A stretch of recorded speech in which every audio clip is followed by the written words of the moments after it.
Good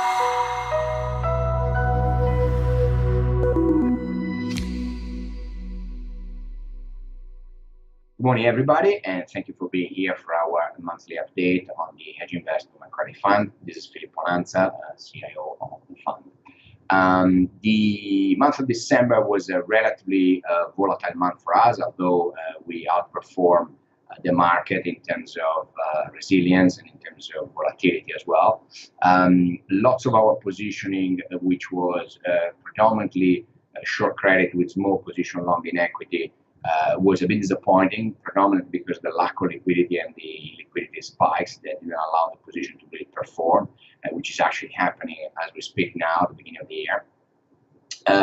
The positioning on the macro side predominantly was around the Brexit events, and some of those options didn't really work the way we would have expected in a market like this, but they seem to be working much better now. So we started quite well during the month of January in terms of performance of the fund. Looking forward, 2019, we think is going to be very much a bit of a larger repeat to what we witnessed during December. It's going to be very volatile. It's going to be a lot of macro drivers, but at the same time, within the most important trend, is going to be what we define as technological winter, which is this ever-increasing competition coming because of technology being adopted by new companies, startups, and large technology giants like Google and Amazon.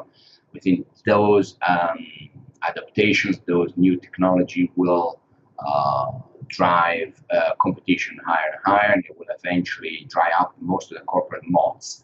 And so most businesses will lose their competitive edge. A lot of those businesses are very levered, so they will suffer incredibly going forward with media, retail, financial sector, and so on. So we're quite negative overall.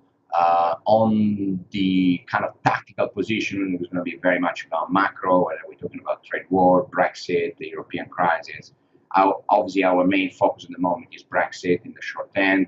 We do expect the deal to be voted down by Parliament, and I think there are several scenarios for the aftermath.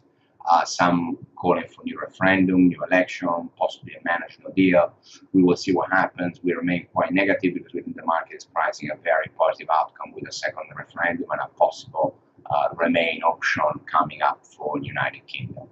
And overall, we remain incredibly negative on the macro picture. We think the pressure from technological winter with automation, disinfrastructure, disinflation, and inequality and employment is here to stay, whether it's China, US, UK, or Europe.